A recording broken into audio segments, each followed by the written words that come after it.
You know, Donald Trump Jr. has hinted at the fact that he may have a political career in his future once his father leaves office. But if what happened to him on Thursday is any indication, that might be one of the shortest-lived political careers in the United States. You see, yesterday, Donald Trump Jr. and his girlfriend, former Fox News employee Kimberly Guilfoyle, decided to head over to Kentucky, where they met with Republican Governor Matt Bevins and held a rally. They held a rally at an arena that could hold 7,000 people. Less than 200 showed up. Donald Trump Jr. was the headline. His girlfriend, Kimberly Guilfoyle, she was there with him talking to these people. Governor Matt Bevins was there.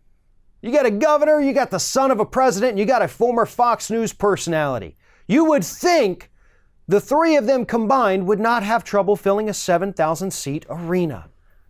But less than 200 people showed up because less than 200 people could still be conned, I guess. And in fact, according to organizers at the event, they had to tell people to kind of move in closer, almost crowd the stage right up front so that it didn't look like there was only a few dozen people there. And that maybe, I guess, when Donald Trump went up there, all he could see would be a crowd, not noticing all the empty space behind them and off to the sides. But here's the thing. This is not just a nobody cares about Donald Trump Jr. story. It's mostly that, but it's not only that. It is, as I mentioned, a telltale sign that Donald Trump Jr.'s political future may not be as secure as he would like to think it is. As I have said repeatedly, Donald Trump Jr. lacks the charisma of his father. Now, don't get me wrong, I hate his father. I'm not trying to compliment him here, but he does have this certain way about him that does attract low information American citizens. They seem to like that. Trump Jr. doesn't. He doesn't have that kind of charisma. He doesn't have that personality. It seems fake when he does that, and the American people notice it. When Donald Trump does it, it doesn't seem fake, but for some reason, people still buy into it and they like it. That's still something I haven't quite understood, but I do know that Trump Jr. doesn't have it. I know that Ivanka doesn't have it, and I know that Eric Trump doesn't have it. I've never even heard Barron speak, so I can't say what he does or does not have, but he seems to be a fairly decent kid, and I don't think he's going to take after his father. But if Trump Jr. is serious about not only running for a political office in the future, but also campaigning for Republicans ahead of the 2020 election, he's going to have to get better at this.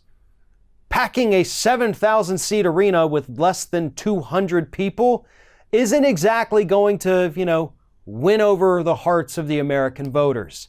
It's going to make you look weak. It's going to make you look pathetic. And eventually that's going to trickle up to your father. And you're going to end up doing more damage to his campaign because nobody wants to see or hear you.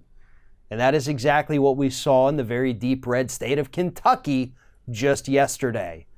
That is a bad sign for your future. And more importantly, it's a pretty bad sign for Republicans all around as we head into 2020. Thanks for watching, everybody. And don't forget, if you like what you see here, like, comment, share, and subscribe to our channel. And now you can also become a member of Ring of Fire and get exclusive early access to certain Ring of Fire videos all throughout the week. Just click on the little join button right below the video.